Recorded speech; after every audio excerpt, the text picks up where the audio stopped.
Bonsoir à tous.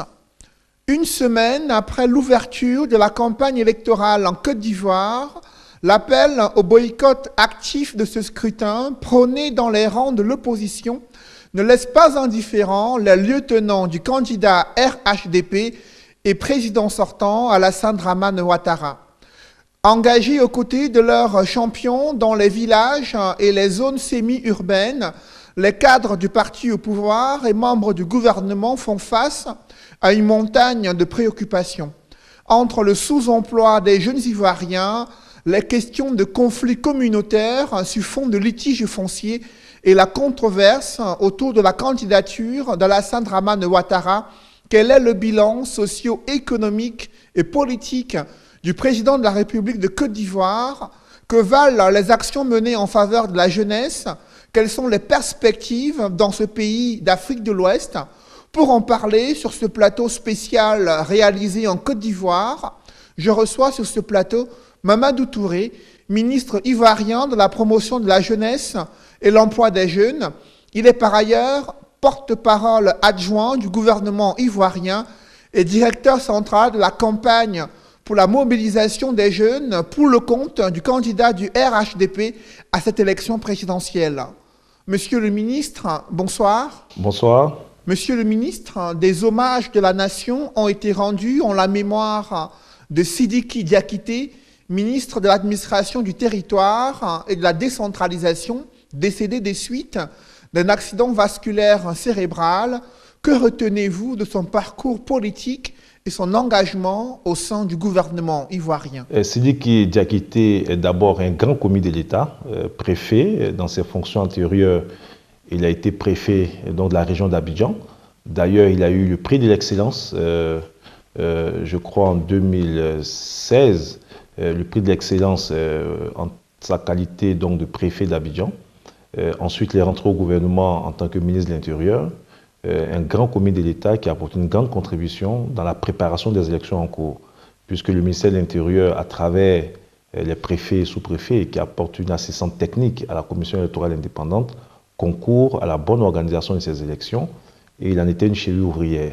D'ailleurs, les dernières discussions avec l'opposition, je peux même remonter jusqu'en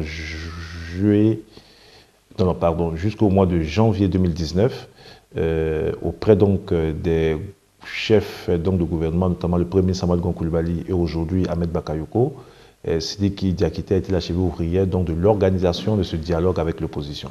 Nous avons suivi ces derniers communiqués où il faisait état d'une volonté du gouvernement ivoirien d'ouvrir un dialogue avec l'opposition qui prône un boycott actif de ce scrutin présidentiel. Que pensez-vous d'une telle démarche? Mais le gouvernement a toujours été dans une démarche d'ouverture et une approche inclusive par rapport à ces élections. Depuis janvier 2019, sans attendre à quelques jours des élections pour ouvrir des discussions, le président de la République a instruit le premier ministre d'alors, Amadou Koulibaly, à l'effet donc d'ouvrir un dialogue avec l'opposition sur la commission électorale indépendante. Ce dialogue a duré 6 mois. Vous constaterez que les mêmes acteurs ont boycotté le processus donc, de discussion. Il y a eu après une discussion sur le code électoral. La même opposition a boycotté ce processus donc, de discussion. Aujourd'hui, nous avons un processus électoral qui marche très bien, avec des étapes techniques qui ont été franchies, et la même opposition boycotte encore. Donc c'est une opposition qui est dans une logique de boycott depuis près de 2 ans. Elle est dans une logique antidémocratique, elle s'est radicalisée, elle s'est aujourd'hui réfugiée donc, dans la violence, elle instrumentalise des jeunes. Regardez toutes ces violences avec mort d'homme, avec des populations civiles en griffe, mais qui tirent sur les forces de l'ordre, qui sont armées. Et cela est inacceptable. Donc c'est vraiment désolant que dans un pays qui a connu la grave crise de 2010, avec toutes les avancées économiques, sociales et politiques que nous avons obtenues, que cette classe politique ivoirienne n'ait pas vraiment changé en cohérence avec donc, le changement et l'évolution du pays. Mais monsieur le ministre, parmi ces leaders de l'opposition, figurent d'anciens partenaires politiques du RHDP. Il s'agit d'Henri Konan Bédié et Pascal Affinguesson, 2 candidats retenus pour cette élection présidentielle, qui critiquent le processus électoral, estimant qu'il est biaisé. Ils dénoncent un simulacre d'élection en raison de la mise à l'écart de certains leaders politiques en Côte d'Ivoire. Que répondez-vous face à ces critiques virulentes formulées à la fois par Henri Konan Bédié et Pascal Affi-N'Guessan?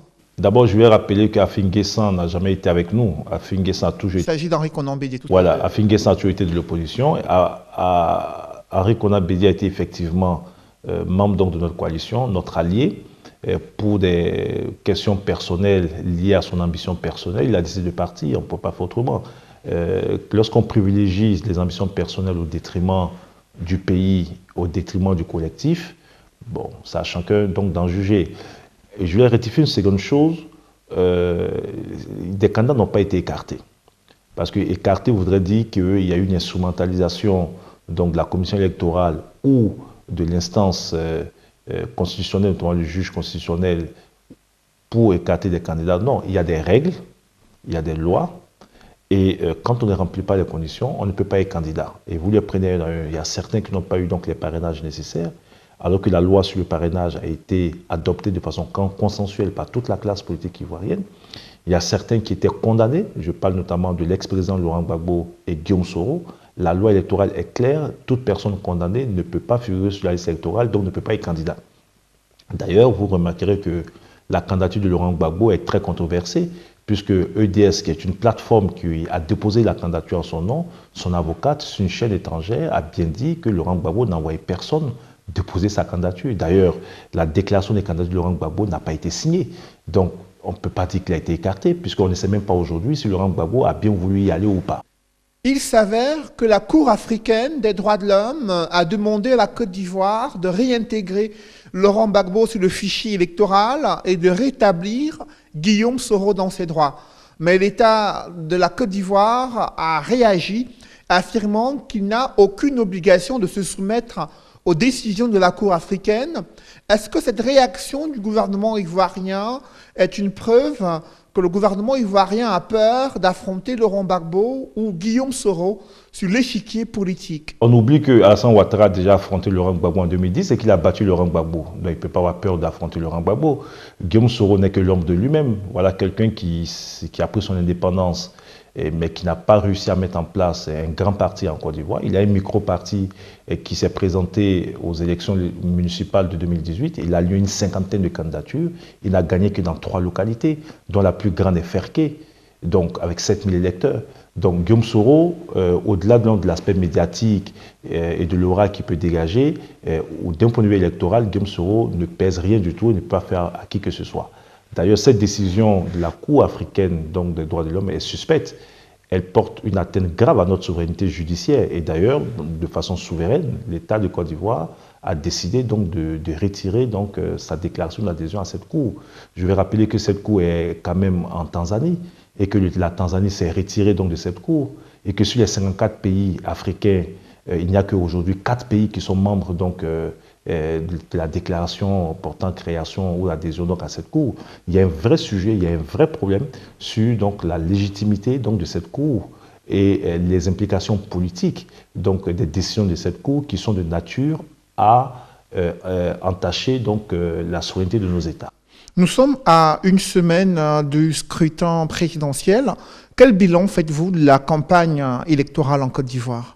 Mais la campagne, en tout cas, de notre point de vue, se déroule très bien. Vous verrez que vous étiez ici, et vous avez vu que les populations vaquent à leurs occupations, nos partis politiques s'organisent pour faire campagne. On aurait voulu avoir une campagne beaucoup plus animée si les 2 candidats, notamment le chef de file de l'opposition, Henri Konan Bédié et Affi-N'Guessan, n'avaient pas décidé de façon unilatérale donc de se retirer du jeu, parce que cela enlève donc à cette campagne l'enjeu du débat, parce que la démocratie c'est aussi le débat. On devrait avoir un vrai débat démocratique pour qu'on sache exactement qui a fait quoi, qui peut faire quoi, et que sur tous les sujets d'intérêt national, chacun puisse donner son point de vue, et que nos concitoyens puissent choisir en connaissance de cause. Bon, c'est leur responsabilité, ils ont décidé de ne pas être candidats. Il y a eu quelques incidents liés au mot d'ordre de désobéissance civile, avec quelques vols de cartes d'électeurs dans quelques localités. Je vais rappeler qu'on a quand même 201 communes en Côte d'Ivoire et qu'il n'y a que 5 communes qui ont été concernées. Et là encore, dans ces communes, c'est quelques lieux donc, de vote qui ont été impactés. Mais vous verrez que globalement, contrairement au message véhiculé donc à l'extérieur, le sentiment de chaos artificiel que certains opposants veulent montrer à l'extérieur. La Côte d'Ivoire est paisible. Vous avez été là, vous avez vu, les populations ne sont pas en train de se pourchasser entre elles. Les gens vaquent à leurs occupations. Les acteurs économiques vont très bien. Le mot d'ordre de désobéissance civile a été un échec parce que nos populations n'ont pas suivi cette opposition violente donc dans sa folie violente. Aller aux élections avec deux principaux candidats absents à ce scrutin présidentiel en raison des critiques formulées à l'encontre du processus électoral, est-ce que cela ne risque pas d'empiéter sur la crédibilité de cette élection présidentielle en Côte d'Ivoire? Non, la crédibilité du scrutin ne se mesure pas par rapport donc aux participants, même si la participation d'acteurs est importante. La crédibilité, c'est la fiabilité du processus. Est-ce que le processus il est transparent? Est-ce qu'il est inclusif? C'est-à-dire qu'est-ce qu'il a la possibilité d'être laissé à tous ceux qui peuvent compétir, donc de compétir? Est-ce que les règles sont respectées? Est-ce que les conditions d'organisation sont bonnes? Là, donc, est la question de la crédibilité. Après, il peut se poser donc la question de la légitimité. Là encore, la légitimité, notamment du président élu, ne se déterminera pas par rapport donc au candidat qu'il avait en face, mais plutôt à l'adhésion donc des populations. Et ça, nous l'avons compris. C'est pour cela que pour nous, Alassane Ouattara n'est pas candidat contre quelqu'un. Alassane Ouattara va à cette élection. Les Ivoiriens lui ont fait confiance il y a 10 ans. Ils lui ont renouvelé leur confiance il y a 5 ans. Il avait un ambitieux programme. Il a fait des réalisations. Il a tenu des promesses. Il va faire le point avec le peuple de Côte d'Ivoire et demander à ce peuple de lui redonner confiance pour les 5 prochaines années. Et donc, nous espérons que malgré le retrait donc, de ces personnalités de l'opposition, il y aura donc un engouement donc, dans les urnes pour plébisciter Alassane Ouattara si le peuple considère que ces 10 dernières années, après Houphouët-Boigny, il aura été le leader qui aura le plus transformé donc, la Côte d'Ivoire, contrairement à certains. Monsieur le ministre Mamadou Touré, vous étiez à Daloa, la 3e ville de la Côte d'Ivoire, pour discuter avec des jeunes sur la situation politique du pays. Ils vous ont fait part de leurs difficultés à expliquer les raisons de cette nouvelle candidature d'Alassane Dramane Ouattara à l'élection présidentielle. Que répondez-vous à ces inquiétudes des populations sur la candidature d'Alassane Dramane Ouattara qui n'était pas prévue au regard des engagements pris en 2019? Non, les populations ne sont pas inquiètes. Il y a certainement des Ivoiriens qui ont exprimé leur désaccord donc, par rapport à cette candidature et ils sont donc de l'opposition et pour nous ils sont minoritaires. Regardez toutes les tournées d'Alassane Ouattara, c'est une adhésion populaire partout où il passe. Regardez son investiture au stade Houphouët-Boigny qui a été 3 fois plein, plus de 200 000 personnes qui sont déplacées, là où l'opposition n'a même pas pu faire donc, les 2 tiers donc, du stade. Donc il ne faut pas que notre opposition s'arroge le droit de le peuple. Le peuple, c'est qui? Le peuple, c'est aussi ces milliers, ces millions de personnes qui adhèrent aujourd'hui et qui sont très enthousiastes chaque fois qu'Alassane Ouattara va donc à leur rencontre. Alors, sur la candidature, il y a 2 ou 3 choses qu'il faut retenir. Alassane Ouattara pensait fondamentalement qu'il fallait renouveler donc les générations et il a le fait savoir. Il a estimé qu'il fallait passer la main à une nouvelle génération et il a fait avec Amadou Gon Coulibaly, qui a été désigné le 12 mars comme notre candidat à l'élection présidentielle. Alassane Ouattara ensuite, tout en faisant part de sa volonté de renouvellement de génération, a estimé que ce n'est pas que lui seul qui devait, il fallait que Henri Konan Bédié, Laurent Gbagbo se retirent donc du jeu pour permettre aussi dans ces partis que d'autres jeunes cadres émergent. Ce n'a pas été le cas.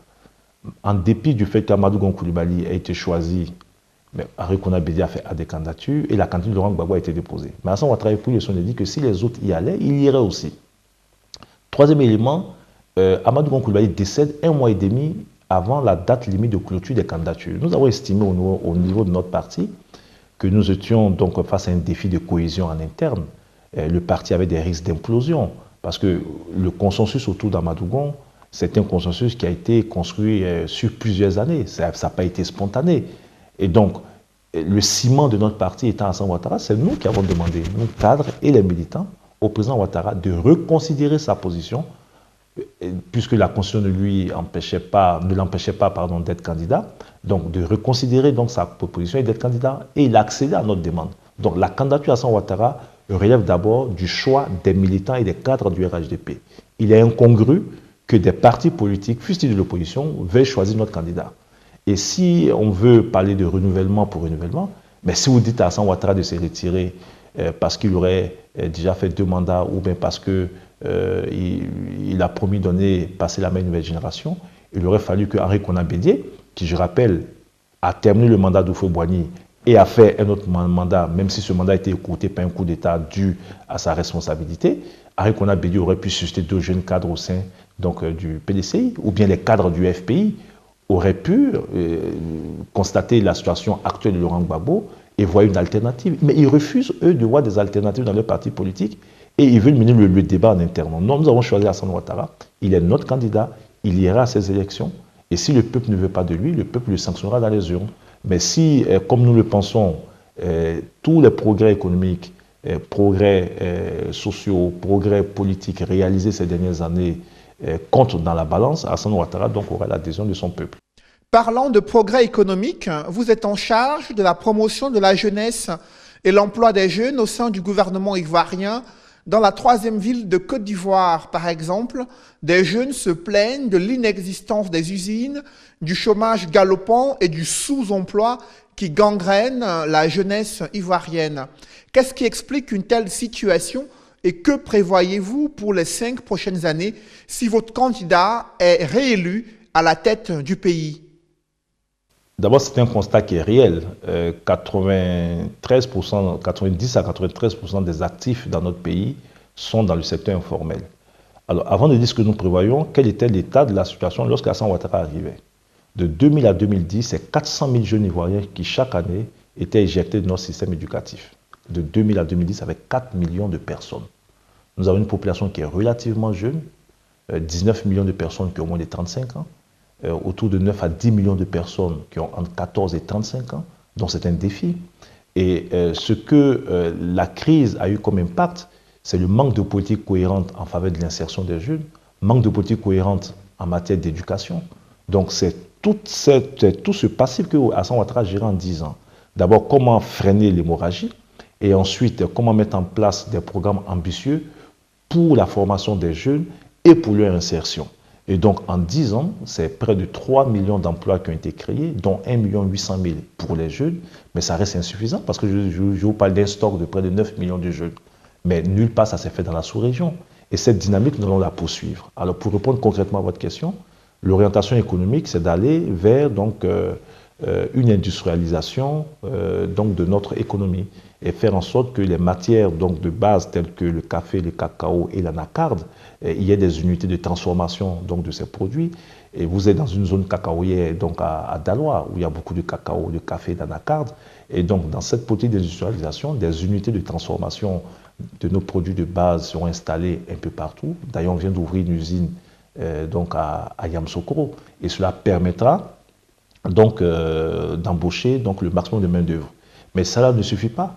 Il faut pousser les jeunes vers l'entrepreneuriat. Nous avons un programme ambitieux qui a permis d'investir plusieurs dizaines de milliards de francs CFA dans les projets en entrepreneuriat. Donc là, nous sommes en train de financer près de 50 000 jeunes qui vont bénéficier de prêts de l'État pour aller dans les projets d'entrepreneuriat. Donc il y a une série de dispositifs prévus justement pour prendre en compte ces préoccupations de ces jeunes. Je peux même ajouter le programme national de stage qui permet de permettre à des jeunes de valider leur diplôme, mais qui les met en situation de travail pour améliorer leur employabilité. C'est d'ailleurs pour cela, quand on regarde tous les défis que nous avons, quand on regarde les enjeux sécuritaires dans la sous-région, quand on regarde la bombe à retardement que peut construire cette jeunesse, et s'il n'y a pas de politique cohérente et efficace tout de suite pour y apporter des réponses, les discours démagogiques de l'opposition, le manque de vision de l'opposition, les discours creux de l'opposition sont déconcertants. En ce 21e siècle, dans nos États africains, on ne peut plus prendre le luxe d'être dans la politique pour être dans la politique. On doit être dans la politique pour apporter des réponses concrètes aux préoccupations de nos concitoyens. Et le débat devait se faire en termes de programme comme programme, politique comme politique. Mais regardez les autres en face, rien à proposer. À propos de cette jeunesse, il y a une observation qui est faite en Côte d'Ivoire, c'est l'absence des femmes dans les cercles de décision. Elles sont très peu représentées au Parlement et dans les institutions ivoiriennes. Vous avez discuté avec ces jeunes femmes et jeunes filles. Elles ont posé le problème de l'inégalité d'accès aux ressources et aux emplois pour les jeunes filles. Qu'est-ce qui est fait pour la promotion de la femme et la jeune fille en Côte d'Ivoire? Alors, en ce qui concerne l'ensemble des programmes, donc pour les jeunes en général, nous nous sommes établis comme règle que 40% au minimum des bénéficiaires de l'ensemble des programmes d'insertion, que 40% soient réservés donc à des jeunes filles. Et c'est le cas constamment, actuellement. Nous avons sur certains programmes jusqu'à 55% donc des bénéficiaires qui sont des jeunes filles. Ça, c'est une politique gouvernementale inspirée donc par la volonté du chef de l'État de donner beaucoup plus de chances donc aux jeunes filles. Maintenant, au niveau de nos institutions, oui, il y a encore des retards. Quand vous prenez le Parlement ivoirien, il y a très peu de femmes. Mais cela, d'abord, le gouvernement a pris une loi qui donc établit un quota de 30% donc, de femmes dans les sphères des décisions. Mais la loi ne suffit pas. Encore faut-il qu'il y ait de la sensibilisation pour que des femmes s'engagent de plus en plus. Il y a aussi des pesanteurs sociales dans nos communautés, surtout en milieu rural. Ce que les femmes disent, c'est que l'homme qui est généralement considéré comme le chef de famille voit mal laisser sa femme être leader politique, est toujours en train d'aller faire donc de la politique au détriment donc de la famille. Donc il y a, au-delà de la loi qui a été prise, il y a une sensibilisation à faire pour faire évoluer les mentalités dans nos différentes communautés. Monsieur le ministre, la Banque mondiale a posé le problème du capital humain en Côte d'Ivoire. Lorsqu'il y a des projets d'envergure, des investisseurs se plaignent de l'insuffisance d'une main-d'œuvre qualifiée ivoirienne. Comment expliquer que dans le programme du président de la République de Côte d'Ivoire, candidat à sa propre succession, il n'y a pas un accent majeur qui a été mis sur ce point précis de la formation professionnelle des jeunes Ivoiriens? Il y a une diversification. Il y a d'ailleurs une réforme importante qui a été initiée par le président Ouattara en 2016. J'ai eu l'honneur de conduire cette réforme pendant 1 an et demi, de janvier 2017 à juillet 2018. Et justement, tout est parti de ce constat parce qu'on a un pays qui est le plus attractif aujourd'hui dans la sous-région et qui est l'un des plus attractifs en termes d'investissement dans le monde. Et beaucoup, après donc, toutes ces phases de relance, beaucoup d'industries, beaucoup d'entreprises s'installent en Côte d'Ivoire, travaillent dans le BTP ou dans d'autres domaines. Et ces entreprises posent réellement le problème donc, de la main-d'œuvre. Je vous ai dit que l'un des effets pervers de la crise qu'on a connue en 2000 et 2010, c'est le manque d'investissement dans l'éducation et la formation. Donc vous avez une cohorte de jeunes mal formés qui se retrouvent donc sur le marché du travail et qui ne correspondent pas aux besoins donc, du secteur productif. Qu'est-ce qu'il fallait faire? Il fallait donc reformer notre système de formation professionnelle. Le président Ouattara a investi près de 400 milliards de francs CFA pour la réhabilitation et la construction de centres de formation, 22 centres de formation réhabilités, 25 centres de formation en construction et peu près d'une quinzaine de centres de formation qui le seront à partir donc, de 2020-2021, avec donc, des contenus de formation qui sont adaptés aux besoins donc, du secteur productif, du secteur privé même qui a été invité à s'impliquer dans la gestion donc, de cette réforme et même la définition même des contenus de formation dans les centres de formation, le rééquipement de ces centres de formation avec du matériel de dernière génération pour permettre à nos jeunes d'être compétitifs sur le marché du travail. Donc les effets de ces réformes, je peux vous rassurer, vous le constaterez dans 1 an, 2 ans. Parce que tous ces jeunes qui bénéficient aujourd'hui de ces programmes dans des nouveaux centres, je vous parlerai du centre Mohamed VI de Yopougon que vous pourriez visiter à l'occasion, issu d'une coopération avec le Maroc, qui permet donc dans le domaine du BTP et dans le domaine de l'hôtellerie de former donc des jeunes à un haut niveau qui sont tout de suite employables lorsqu'ils sortent des centres. Donc il y a des centres qui ont été construits, mais tous ces enfants qui viennent de rentrer depuis 2 ans, 3 ans dans ces centres, vous verrez les effets donc d'ici peu. Donc une nouvelle génération de jeunes bien formés, issus de centres de formation à niveau et qui peuvent être donc opérationnels sur le marché du travail. Le gouvernement ivoirien prône l'entrepreneuriat jeune, mais il y a eu cette crise sanitaire qui a impacté sur plusieurs secteurs, notamment le tourisme, l'hôtellerie, l'industrie culturelle, la restauration.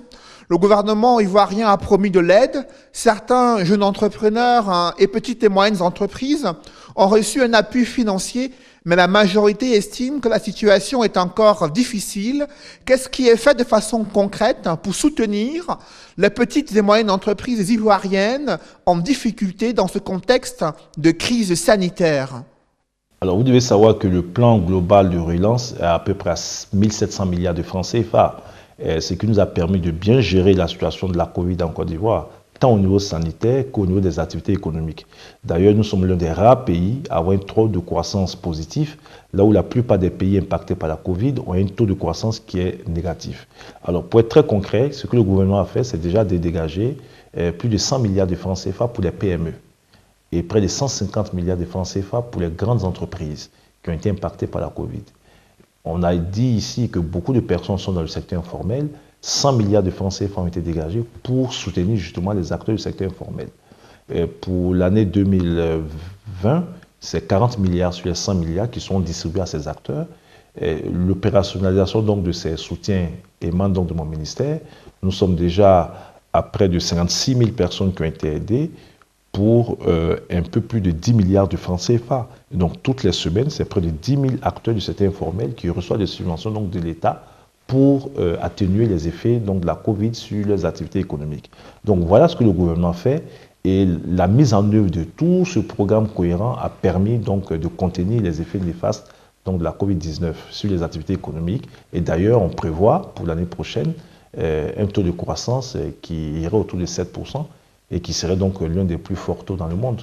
Lors des échanges avec la jeunesse ivoirienne, il apparaît clairement que la question des conflits communautaires demeure préoccupante. Les tensions s'exacerbent souvent en période électorale. Quel message souhaitez-vous passer au moment où il y a ces débats politiques incisifs entre l'opposition et le parti au pouvoir sur la bonne marche de la démocratie ivoirienne?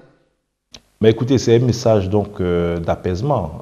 Réaliser les discours du président de la République et de tous les acteurs qui relèvent donc de notre formation politique, nous avons un discours d'apaisement parce qu'on mesure mieux l'impact donc de ces crises et les conséquences que peuvent avoir les crises intercommunautaires sur la marche d'un pays. C'est nous qui avons géré la Côte d'Ivoire au lendemain de la grave crise post-électorale, dont nous mesurons mieux que tout le monde l'impact négatif que cela a eu et les efforts donc, que nous avons eu à déployer donc, pour corriger cette situation. Donc personne ne veut, et surtout pas nous, après toutes les performances réalisées, toutes les prouesses réalisées, que ce pays replonge. Les autres qui n'ont aucune responsabilité, qui d'ailleurs ont été les acteurs clés de la plonge donc, de notre pays, qui ont plongé ce pays, qui n'ont participé donc, à rien du tout, peuvent aujourd'hui se donner le malin plaisir donc, de vouloir instrumentaliser des ethnies, les unes contre les autres, créer des conflits communautaires. Mais ça, ce n'est pas de la politique. Ce n'est pas de la politique et il y a vraiment un vrai débat de fond.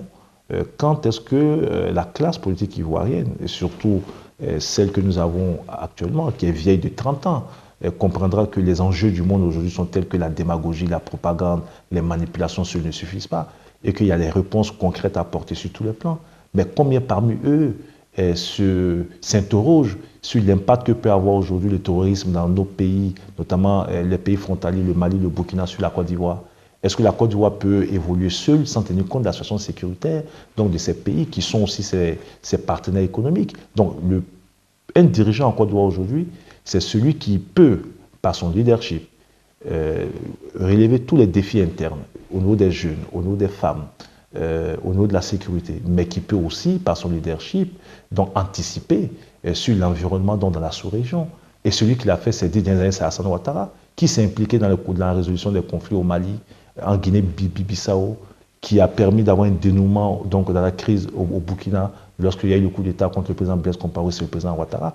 Et c'est parce qu'il a ce leadership et que nous sommes dans un contexte de fragilité extrême que nous estimons que nous avons encore besoin de son expérience et pour la Côte d'Ivoire et pour la sous-région.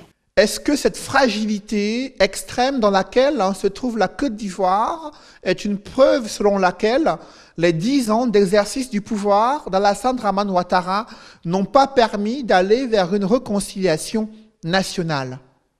Non, parce que nous sommes quittés d'une situation de chaos à une situation de fragilité. Ça, il y a quand même une amélioration. Et ce qu'il faut faire, c'est dans les 5 prochaines années, consolider nos acquis pour sortir justement de la fragilité. et faire en sorte que cette cohésion sociale retrouvée, parce qu'en dehors de la crise, du débat très animé entre les acteurs politiques de premier plan, vous êtes ici, visitez, regardez, les populations, même s'il peut y avoir quelques méfiances de gauche à droite, ne sont pas en train de se taper dessus à tous les coins de rue. Nos populations ont réappris à vivre ensemble, vont dans les mêmes marchés, vont dans les mêmes écoles, fréquentent les mêmes lieux de distraction, etc., sans que cela ne donne lieu à des... Et même regardez dans les villes où il y a eu donc des crises intercommunautaires. Je parle de Dabou, Dabou, je parle de Bongouanou, je parle de Beaunois. Mais dès le lendemain de ces crises, je ne dis pas 10 ans ou 5 ans après, dès le lendemain, les mêmes populations qui se sont battues se sont retrouvées pour balayer les rues. Donc ça veut dire que tout cela n'est qu'artificiel. Si c'était une crise profonde, 24 ans après, les populations ne se retrouvent pas ensemble pour balayer les rues et effacer les stigmates donc des querelles qui ont eu lieu. Donc la réconciliation nationale est un processus. Hassan Ouattara a fait ce qu'il pouvait et il continuera donc de faire. Et ce qui était de ses prérogatives, c'est d'abord d'assurer la sécurité. Il a fait. Faire revenir les réfugiés, donc près de 300 000 Ivoiriens étaient réfugiés dans la sous-région, 99% de ces réfugiés sont de retour. Hassan Ouattara a pris une loi d'amnistie qui a permis donc de libérer et de permettre le retour de près de 800 détenus de la crise post-électorale, dont les plus célèbres sont Simone Gbagbo et Lida Kwasi. Hassan Ouattara a dégelé les avoirs donc des partisans de Laurent Gbagbo qui étaient donc en procédure judiciaire. Donc autant d'actes posés, mais en face, qu'est-ce que nous avons eu? L'arrogance, le mépris, voilà, les insultes.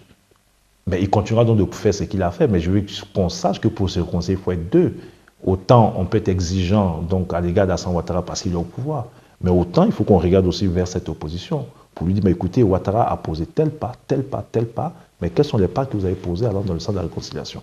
Monsieur le ministre Mamadou Touré, c'est la fin de cette émission spéciale réalisée en Côte d'Ivoire. Merci d'avoir accepté notre invitation. Je précise que vous êtes ministre ivoirien chargé de la promotion de la jeunesse et l'emploi des jeunes, par ailleurs porte-parole adjoint du gouvernement et directeur central de la campagne pour la mobilisation de la jeunesse ivoirienne pour le compte du candidat Ado. Mesdames, Messieurs, c'est la fin de cette émission spéciale réalisée en Côte d'Ivoire. Merci de rester sur Equinox Télévision.